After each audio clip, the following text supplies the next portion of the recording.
This podcast is a quest for well-being, a quest for a meaningful life through the exploration of fundamental truth. Enlightening ideas, insights on physical, mental, and spiritual health. The inspiration is love. The aspiration is to awaken new ways of thinking that can lead us to a new way of being well. Welcome to Body, Mind, and Soul Healing Conversations.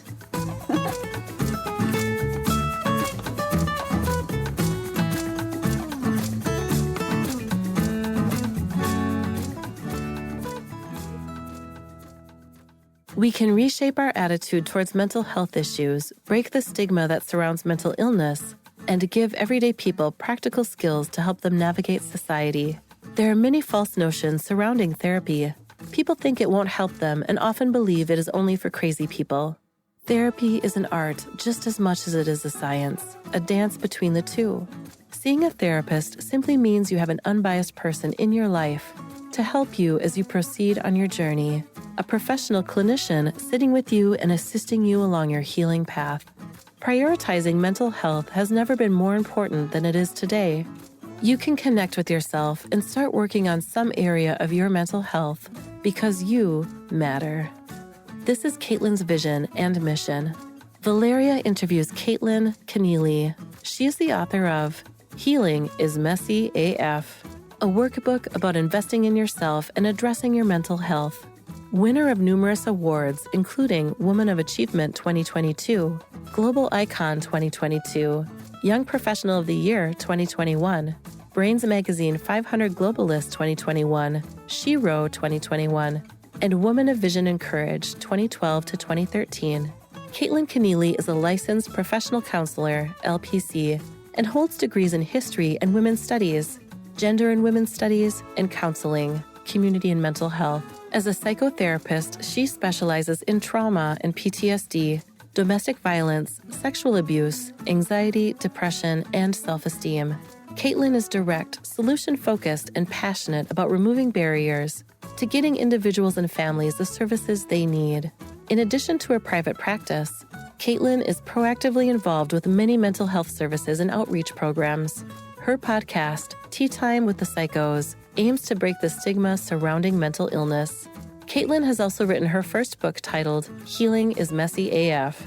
Meet Kaitlyn at KennellyCounseling.com. Here's the interview with Caitlin Connelly.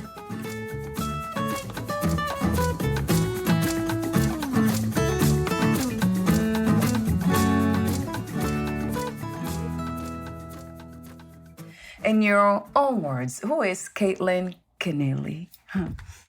Who I am as a person. Wow, it's a really powerful question.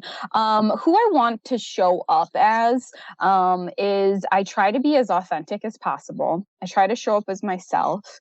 I treat people the way that I would want to be treated. So I think I always try to show up with empathy and compassion and understanding. I take definitely a trauma-informed approach. And I think that kind of, and then also with that, I think I like to add a little bit of a flair to it. So I would also say I'm a little spunky. I'm assertive, I'm direct. So I can balance those things out, I would say. So in a nutshell, that's how I would describe myself. That's fascinating because listening to you, the way you speak of yourself and your book, when I think about the book, it's fun, it's playful. So that's a mirror, that's a reflection of you. That's interesting to see. Very wonderful. So another open question for you, Kaitlyn, is mental health. How do you define mental health? What is to be mentally healthy? Ooh, okay. How do I define mental health? Well, I would start with, I think, well, we all have mental health, right? And sometimes, because I look at mental health on a spectrum. So with that spectrum, I try to figure out where someone is on it. Oftentimes, my regular job is as a psychotherapist. And so by the time somebody's getting to me, their symptoms are high, right? So we might see high levels of anxiety, high levels of depression, PTSD, all of those things. But to me, what I think mental health is and where we should be going is taking more of a preventative approach.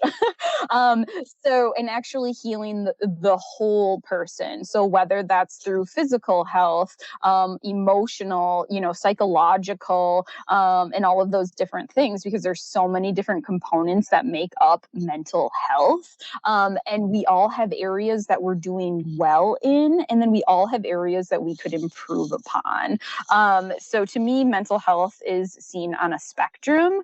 And by the time somebody's getting to me, I'm figuring out where they are on that spectrum and then trying to help them navigate not just the psychological piece of mental health, but the whole. So, the physical and all those other pieces too. With that in mind, a question that comes to me is that possible to, from my own experience, I do a lot of experiments myself. Is that possible to actually be at peace, like mentally, be at peace with the conditions of the body and mind? I wonder if that is something that you have thought about it or experienced yourself, where you are at peace in a state of acceptance when things are going, let's say, they are out of balance. The body, Absolutely. Yeah, the people. absolutely. Yeah. I think that that's the core of all of it. When it comes down to mental health, I mean, truthfully, having a regulated nervous system is going to be able to help you balance any situation. And so to me, that's what healing is. And that's what getting people back to that kind of that equilibrium that they're not sure that they don't even know how to get back to. So I really try to teach people to go inside instead of outside. So soul versus ego, and that's a complete reversal of everything that we've been taught. And so I think the goal of healing is to have everybody's nervous system regulated, stabilized, and then make decisions based off of that. Because no matter what, life is always going to throw something at you. And so why not be more regulated and go after it than unregulated and then try to go after it and then not necessarily succeed in the way that you had hoped for. Right. I love to hear that from you, because when I experienced all the traumas that I have experienced in childhood and adulthood, I mean, all around my life, I always reached out to the spiritual teachings that would lead me to a kind of a peaceful state of being. And then I avoided, of course, because that helped me so much. I avoided therapy, but I could have used that a lot, believe me. Yeah, for sure. I think that that's a neat part of your story. And I think it's important to know that talk therapy is not going to be for everybody, but there's so many different modalities that are out there and it's your journey. And I think we have to be open to that more and be validating that and encouraging that for people to find what their journey is, because truthfully, you're the only one who knows the answer. I love that, Kaitlyn. Yeah, Beautifully and so I think said. I think it's excellent. Yeah, I love that. The confirmation in a way. Yeah. You just talked for a moment briefly. You mentioned the soul and ego. What is your idea of spirituality? Do you have any spiritual practices, belief systems, views? Oh, yeah, I love that you're bringing this up, because I'm really working on shifting my practice into more of the metaphysical and those different types of things. Louise Hay has been foundational in my healing journey. And I've been recently on another journey of doing like shadow work and these other things. So I've always been open to it. In fact, I very, very much enjoy it. And so I'm hoping to move towards that, especially within this next next year, I try to integrate it if the client is open to it. And so to me, I really try to focus on, I don't hate on the ego. I want to focus on how do we integrate the ego, because that's the shadow. And so like last night I did my shadow work class. It was 3.5 hours. But it was really neat because they talked about, they called it, or what was it? Carl Jung called it the golden ego or the golden shadow, and how there's gold in there. We just have to integrate it.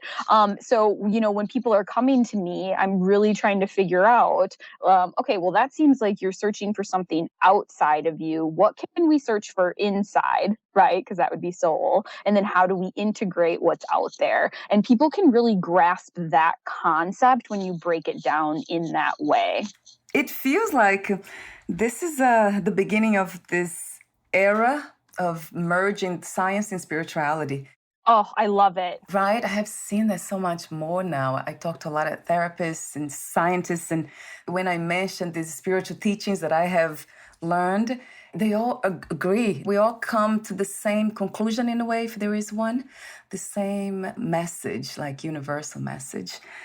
Absolutely. Because I don't think, we've been trained in this one way thinking, but healing is not linear, and we need to open that up. And that's where, I have patients, we'll talk about these things, and then maybe they don't want medication. I'm totally cool with that. I can't even prescribe it. I'm like, okay, let's do all these other things, but also let's not rule it out if it's going to help in the short term, because I look at medication as it can help you, but it's not going to heal the wound. So it may help with other symptoms and things that are going on, but let's go to the in and let's figure out what that wound is so we can work together to heal that. So I totally agree with you. I think it's an integration of all of it. And I hope more people are moving towards that, because then you're truly treating the patient.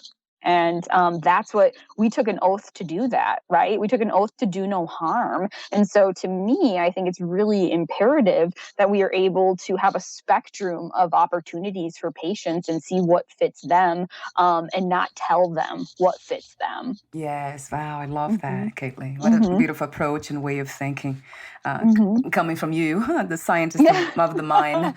Yeah. Right, I love that. What are some of the misconceptions we have about therapy that you can think of? Oh, well, the misconceptions. I think, the biggest barrier that we continue to come up on is the stigma and what it actually is. And I think that until that is broken, that's going to be a huge obstacle. And then it comes down to insurance and payment, and then the diagnosis, all of the things that people are afraid of, and that I don't necessarily think treat the person. So I think that that's where I'm kind of at this fork in the road with where I want to go with my healing journey and the people that I work with, is because I don't think that some of the systems in play are actually working to heal the person. And that's what I would like to do. So I think the systemic effects of how our current insurance companies work, and how we treat therapy and how it's talked about, are the biggest obstacles. And speaking of Mhm. your healing journey and what you do today, talk to me for a moment about that. And how did you become a psychotherapist? Oh, all right. Yeah, that's a good question. Well, when I originally started college, I wanted to be an actress. Yeah. Yeah. Love it. So that clearly didn't pan out for me. But then, honestly, I took my first gender and women's studies class, and it changed the trajectory of my college career. So my undergrad's in history with a minor in women's studies. Then I went and got my first master's degree in gender and women's studies, and then I worked as an academic advisor for about 2.5 years. And I just felt like everything I was doing was counseling, right? So you've got these kids or these college kids coming to you and they're like, I want to drop this class. But then you learn it's not really about the class. It's all this stuff that they have going on at home. And I was really, really good at solving those problems. And then I was like, oh, well, why don't I get a second master's degree in community and mental health counseling? And then once I did that, then it was like, wow, this fits. It fits I was listening to my intuition, right? My soul, and like, it feels right. And so, but the thing with that is, what I tell people is, I didn't take a traditional route to get to where I am, and I don't regret it whatsoever, because that first master's degree in gender and women's studies is foundational in every single thing that I do. And so it's not even so much the counseling degree. It's really, when I go back and I think about things and how I interact and why, I have the ideologies, and the way I look at things and the way I talk to people is really from that first one. So I think it was gender and women's studies. And I think that, right. And then I look back and I'm like, well, that's the class that changed my trajectory as well. So I think it's those moments that really actually led me to here, but I had no clear path to it. But once I got into it, because I'm always really good at listening to myself. All right, Kaitlyn, and then and although it's scary, I just continually, put one foot in front of the other, and knowing that I can't see the next step, but trusting that I'm fully supported. And I would say that and those pieces have been foundational and have what led me to where I am right now. And then right now, as I'm at that fork in the road, those are the pieces that I'm trying to trust as I take these next steps. I love that. I love the trust components, because that's something that has been almost a year now that I've been going deeper into it, trusting myself, and whatever happens, instead of going out there and looking for the answers, I just go within. And it feels so scary. Much better. Yeah, it is, Kaitlyn. Yeah, it and is I don't scary. even want to downplay that, because, when you say it, just trust yourself. But then I also think, coming from, a trauma background on a personal level, it's hard to trust yourself, because you can't, right? And so, I really just have to take that time and listen to myself. And typically things work out when I follow that. I always try to stay in the light. I'm trying to do good. And so I think a lot about my energy and where I put that, and that vibration. And when those things align, I can make magic. I was about to ask you 2 questions already here, and you answered them before. So it's interesting how very intuitive. Yeah. That's your intuition being part of the conversation. It's wonderful to know. And it's so true about not trusting ourselves. That took me so long, and it's still kind of this dense. Well, today is a lot more established, that trust within, but it took a long time, a lot of suffering to get here. Oh my goodness, I know. And so that's where I think this shadow work series that I've been doing and all of that, turning that pain into power, and really trying to reframe some of those statements and looking at the wound. And, so that's been powerful for me. And again, it doesn't mean that the negative, it's heavy, I'm scared, but I do it scared, I do it anxious, I do it depressed. You know what I mean? I'm always still doing. And so eventually, I think that that's kind of an ingredient too, is that something is going to come out of it if you just keep going. Yeah. In a sense, it's being present to what is present, right? Not to run, escape from it, and being here. Yeah, I love that message too. So I have a few more open questions, way too many, but before we talk about your book, let me ask you this one. What do you feel is the purpose of the human experience? I think it's to be honest and transparent. I think it's for our soul to evolve. I think we're here to learn lessons, and just evolve as a person, and, bring the light. I think we're drenched in darkness. I think this, COVID, we're still like going through the collective trauma of what that is, and all of those things. And so I definitely feel there's a purpose, and we need to be connected and unity. And right now there's such divide and such division, that sometimes that can feel very daunting. But I think that that's what we're here to do, is spread love and connect and be human and just be transparent with one another, heal together. And then all of us can have a better outcome. So that's kind of how I would answer that one. The title of your book is Healing is Messy AF. It is. A workbook about investing in yourself and addressing your mental health. So, what was the main intention of writing your book? Well, I started and stopped a bunch of times. And, then I finally took a course and with somebody that, I really looked up to. I got to see this lady speak and I took her course. And she used an analogy of the tree trunk. You're always going to have a bunch of book ideas. Those are your branches. But so what is the tree trunk? And with everything going on in the world, it just felt like, okay, I was looking at the issues that I was encountering in therapy. And I'm just like, right, my chapter 1 is barriers to therapy. And then different mental health topics. And I wanted to take these concepts and break them down into bite-sized, manageable concepts that you could, or that the reader could digest at home.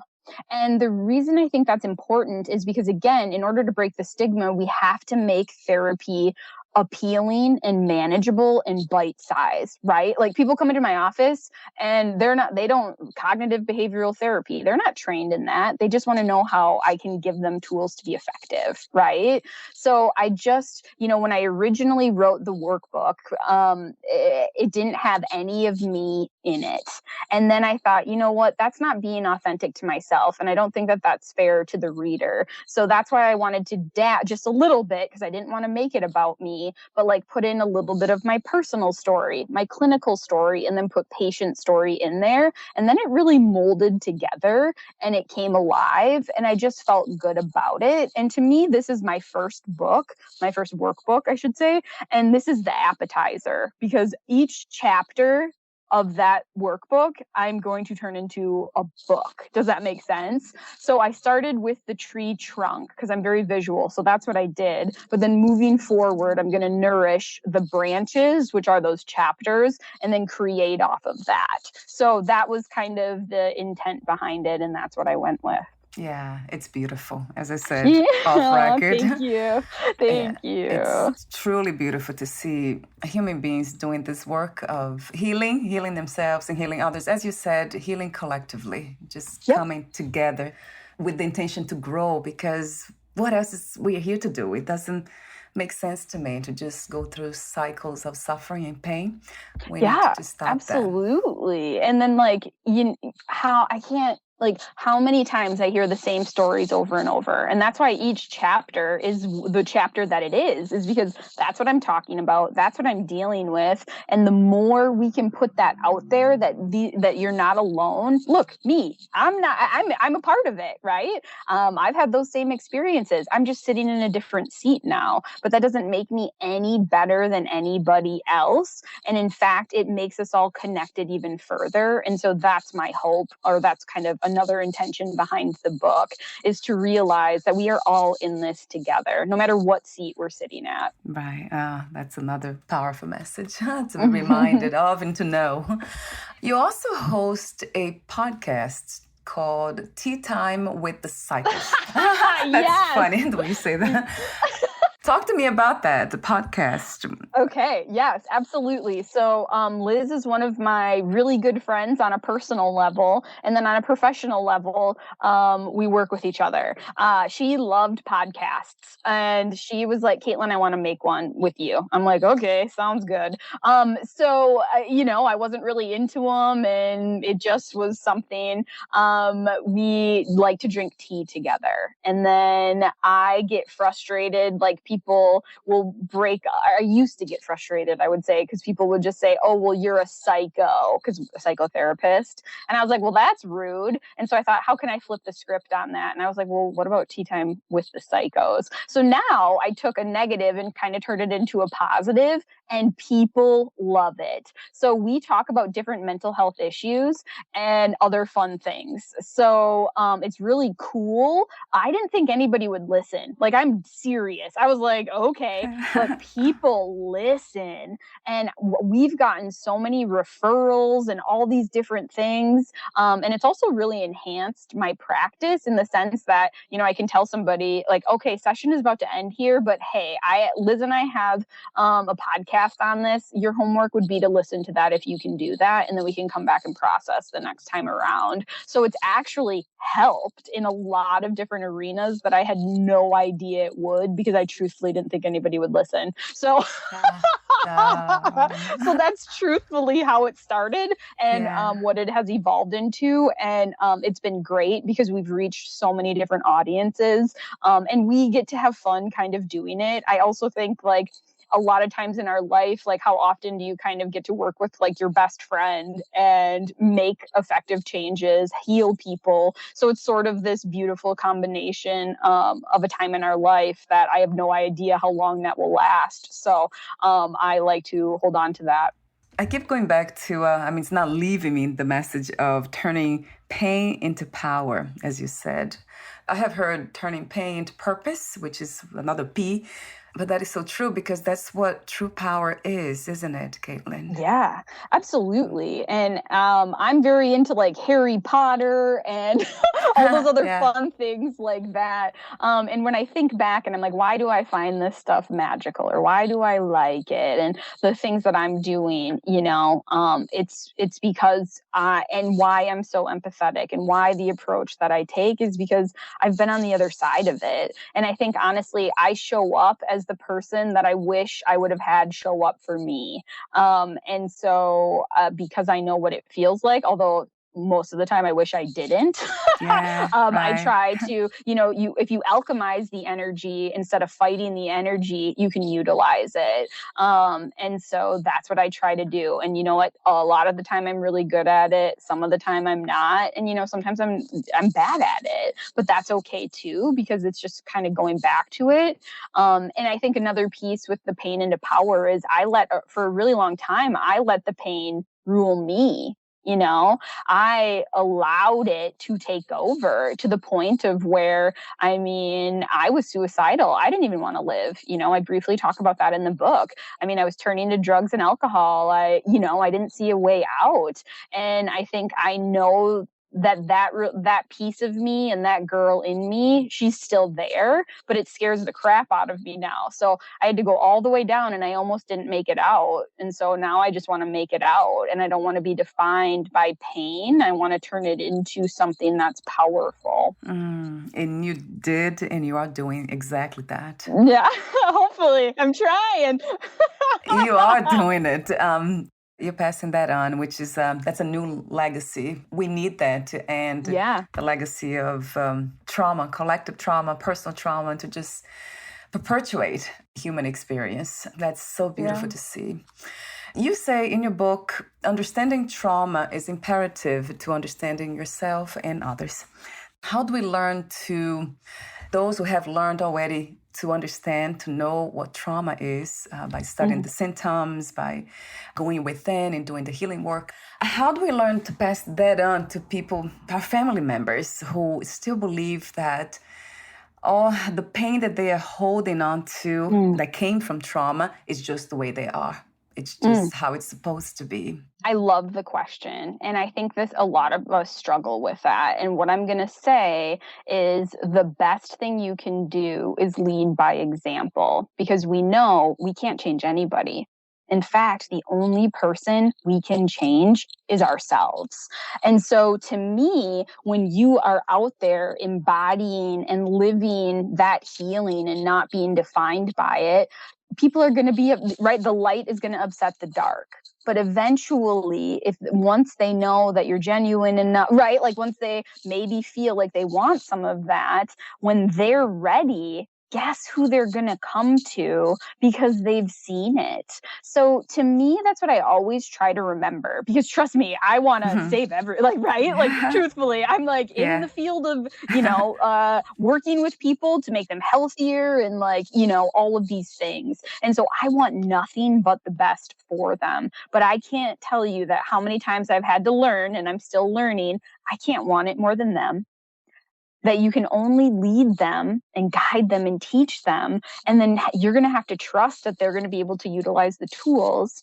And if none of that works, then to me, I want to lead by example, and I'm not going to judge, and I'm not going to do those other things. But I know in my soul that when they're ready, I would be the first person, or maybe the top 5, right? That they would come to. And to me, that's the solace that I need, and that's what I try to stay within. So what I would say is doing you and working on you and shining your light and embodying that would be your best bet. And when they're ready, they'll come around. That very much it resonates true again to the heart, because it's a place of love and kindness. Yes, it resonates true. Another question that comes to me from what you just said about being ready: what makes us ready to heal? Well, that is the $1 million question. We're all unique and we are all different. And to me, I call it your light bulb moment or your epiphany. And honestly, I think that's the beauty in it, is we don't know. And I don't think we're supposed to, because the only person that knows is themselves. But what I would say is, I think this is why, we have assessments, or we have these different scales that are out there, and being like, okay, well, you might want to go talk to somebody about that, when people are experiencing symptoms and those different things. But truthfully, you are the one who's going to know. And hopefully you've built your community, whatever that is, your friends, your family, like around you, that support system. That's why I think your social support network is so important. And it's really important to think about, like, if you are like the top 5 people you're hanging out with, I'd encourage you to look around who you're hanging out with. Right? So when and if something happens, are those truthfully your people? And so that's kind of how I would answer that one. Everybody's is going to be different. And I think that that's the beauty in all of it, because we've all been created to be different, yet that doesn't mean that we're supposed to fight amongst each other. It's supposed to connect us, because we are all connected. Right, already. Yes. Yeah. That's another powerful message, answering itself when we are open enough to say that we don't know. Absolutely. But if we took more of a preventative approach to healing, maybe we would know more. You know what I mean? Because we wouldn't be sifting through all these different traumas that affect different people, all these different wounds, because we'd all be kind of on the same playing field. And so truthfully, I think we may have answers if we move into that direction. There's another area, another section in your book that caught my attention, where you talk about trauma responses. Then you have flight, freeze, and flop. The flop one, you made that up? Well, it's supposed to be fawn, but we interchange it. It was kind of a joke, but yes, it's fight, flight, freeze, or fawn. But sometimes fawn can be referred to as flop. Okay, so thank you for the clarification. What caught my attention was that throughout the trauma journey that I had been or have been on, I see that I just went from one to another, right? The anger, and then anxiety, and then depression. And then I still feel like I am within the realm of the flop. People pleasing, very bad boundaries, still working on them. Does it ever end? Do we ever become healed from all those traumas? Okay. Yeah, for sure. And so when I talk about the trauma responses, I always like to use an analogy. Okay. So if your trauma response is fight and you're a tiger, you're going to fight the other tiger. If it's flight, you're going to run from the other tiger. If it's freeze, you're going to freeze in front of the tiger. And if it's fawn or flop, as I kind of like to say, you're going to try to convince the other tiger not to eat you. Okay. So the fawn response is that people pleasing and those different types of things. Now, when it comes to your trauma response, you may not respond the same way to every single trauma or situation. So it's okay that again, I look at it like it's on a spectrum, but I think it's important to know what your general response is. So mine is flight. I am like, I'll see you later. No, thank you. I don't don't want that. Like, it's just, that's my natural response to most situations, but that will change over time. And will it lessen over time? I think it can, when you know yourself more, when you've processed those other wounds, right? And alchemized them or turned them maybe a little bit more into power, or just let them sit, because you get to decide. And then moving forward, because again, situations are always going to happen. So I naturally now know that my first instinct is to flight. However, when a situation comes to me or I'm presented with an obstacle, now that I know it, can I maneuver a different one? Or how do I want to show up? Does that make sense? So I think the more you work on yourself and you look through and process through how you've responded to situations, will help you in the future.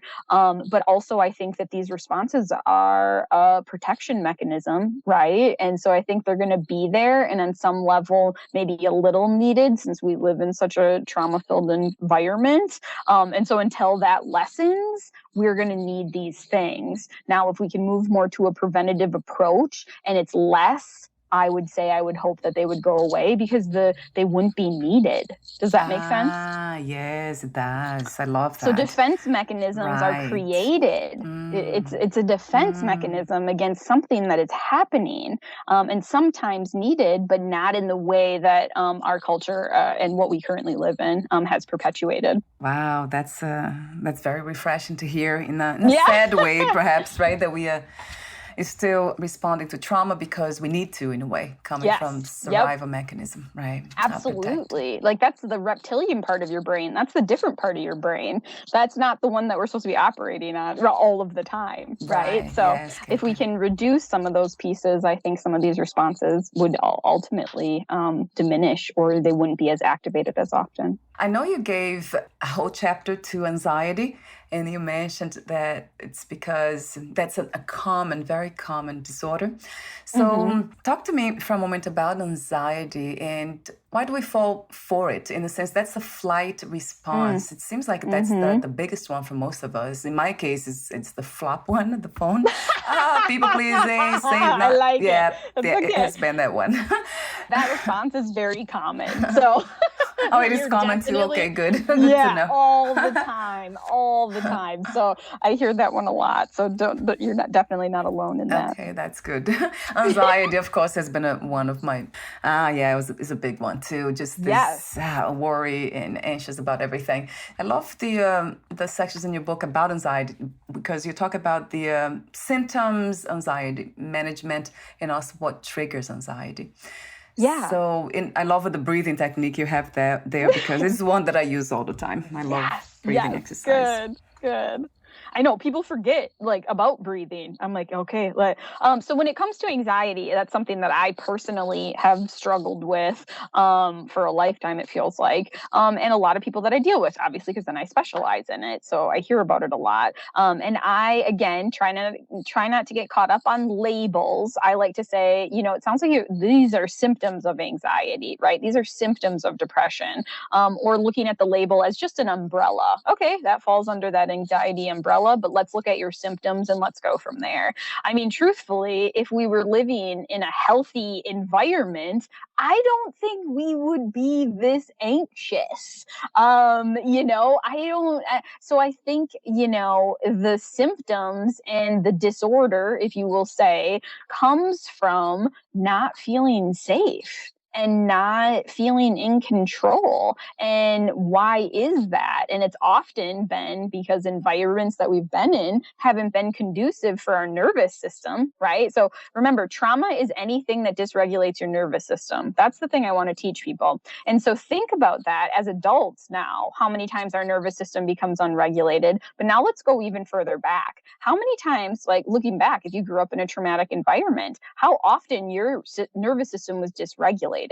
And what we know about emotions is we trap emotions in our body. And so if we never got to process those things, we grew up in trauma. Where did they go? They didn't just disappear. They went inside. And just because we physically can't see that, right? I can't necessarily, but guess what? It's going to come out in symptoms. So I truthfully feel that disorders are partially due to the environments that we've been living in. And these emotions need to come out. And that's the only way it can, because they're trapped within our body. Wow, that's I never heard it that way. That's so Oh, okay. refreshing, right? The Yeah. environment that we are in, it's just perpetuating these symptoms, so these triggers. So we are always in that Absolutely. protective mode. Well, think about like an animal. If an animal is caged 24/7 and is around, let's say, an unhealthy environment, when that animal gets let out of the cage and it needs to go function in like a dog park or something fun, what is they're going to be nervous, right? Because they were never soothed, because their nervous system was unregulated. And and so how is that any different? Like, how are we any different from that? If we're in this environment where our body is not safe, we can't express it, we don't even have the words, right? It's confusing. We internalize it and it goes somewhere and it gets trapped in the body. So we're almost at the end. Oh my God, and I Okay. have a lot of other notes about you on your Okay. book. You so many Oh, others. sure. There'll be part 2 one of these Okay. days, perhaps. Yeah. But for now, I wanted also to mention that another section that really caught my attention in a powerful way is that when you talk about sexual assault, you write another powerful message. You say, if preventing sexual assault is the responsibility of the victim, why do we even bother with sex education? That was a question, and then you have dear students, and then you write a letter. I mean, you just talk to them. Yeah, do you have that in front of you? I would love for you to hear that section. I can pull it up on my computer. How about that? Yes, please, please. Yeah. So, I don't know where it just went. Oh, so dear students, the majority of you will be assaulted at some point in your lifetime. Also, it will be your fault when it happens to you. God and the world will punish you for not protecting yourself better. If you decide to disclose what happened to you, the system will fail you and leave you feeling even more traumatized. The trauma will deepen and you will continue to feel as if it is your fault. You won't be supported. In fact, you will be told to get over it. You are an object, so just be submissive, sit with your legs closed, listen, do not speak, and just feel grateful for what you are given. I wonder if that's not just with women, that if some men, they feel the same way. Oh, for sure. Absolutely. I agree with that. And I talk about incest and I hear a lot of different things. And so males are also on this journey, but we live in this culture of toxic masculinity, right? And so we need to be supportive of them as well. But until that comes around to the table, I'm going to support who I have in front of my face and then be open to those other people once they come in, once I can step into that arena as well. But the whole system and how we go about it is backwards. Why do I have to, why do we have to keep protecting ourselves? Why are we creating nail polish to put in drinks so that we don't get drugged at a bar? Why do we have to walk in pairs? You know what I mean? And then I look at, especially I think about like what's just happening in social media and all these things, and how women are just objectified, and how mental health is still used as a weapon. I mean, look at Britney Spears. Look at what Mariah Carey just came out with. They did a clip on her book talking about how her family tried to do a conservatorship on her as well. You know what I mean? And so are those same things happening to men? Potentially. But I still feel that it's happening to women quite a bit more. Unfortunately, I agree. So thank you for this way of educating and creating awareness around these very important topics. In your book, you also create awareness around suicide. So that's really well done there too. And I love the message about self-care, where your title actually, Self-Care, We Need to Feel to Heal. I love that. That's actually the title of this episode. I just love that. Oh, yes, even better. Yeah, it's beautiful. And then you also say self-care is loving and respecting yourself enough to prioritize your own well-being. Absolutely. That just kind of stopped me. Oh, good. Well, it's such this concept of like everyone is self-care is selfish. I was like, whoever created that has done a disservice to every human possible. So it's important that it's actually the best service you could do for yourself, because how can you truly give and take care of other people if you don't know how, or you're not taking care of yourself? So it's the most selfless thing that I think you can do. What do you love most about being in a human body? Ooh, what do I love most about being in the human body? I think I rejected my body for so long because I think it's been violated, right? I think I was perpetuating, that narrative of letting the trauma or the pain define me. And since shifting that, and stepping into and still trying to figure out who I am and what I like, and, what my body feels like, what I would say is I look at myself as art, and through how I want to express that art. And so I like my body. It's curvy. I say in the book, I'm well developed and well nourished. I'm not out there trying to compare my body to other people. I like what I have. Obviously, it could be improved upon in areas, right? But I really try to take that approach. And so I think I feel confident within myself, because I practice and I work on myself every day. Yes. Oh my God, I love your wisdom and how present you are to your own truth. Yeah. It's really beautiful. So my last question is, what is another word for life? What comes to mind? Another word for life. The first thing that popped into my head was existence. And I just think, again, so existence popped in, connectedness, and just love. And so that is what I would say. Yeah. That's what I'm going to leave it as. I'm not going to fluff it up anymore. Yeah. That's all I got for you. It's very direct. Okay. And beautiful. I have to say the word beautiful all the time because it is, it just comes to me. I don't have an appropriate word to use when it comes to wisdom. So before we say goodbye, I want to thank you again, Kaitlyn, for this beautiful presence of being you. Just you're a lot of fun in a very deep way, in sincere way. It's wonderful to be here and let you just dance your own truth. It's incredibly rewarding for me to do this. I appreciate it. Normally I'm on the other side of it. Yeah. So I'm like, ooh, I get to talk? Okay. I like it. So it feels good to me. Before we say goodbye for today, where can we find more information about you, your books, services, your podcast, future projects? Oh, yeah. So Tea Time with the Psychos. We're on Spotify, Apple Podcasts, Google Podcasts. So just Google Tea Time with the Psychos. Connelly Counseling is my private practice. That's just my regular website. And that will lead you to all the things. Amazon, you can find my book on Amazon, or otherwise through my website as well. If you order it through me, then I send you a signed copy. So, yeah. Wonderful. I'll have those links, some of these links on your podcast profile as well. Yep. Thank you so much again, Kaitlyn, for your presence. And we'll talk soon. You. Bye for now, my dear.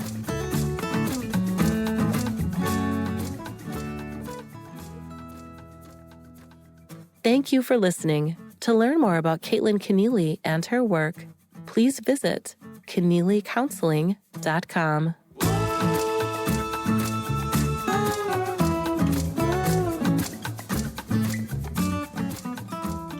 To learn more about this podcast, please visit fitforjoy.org/podcast. Thank you again for listening, and bye for now.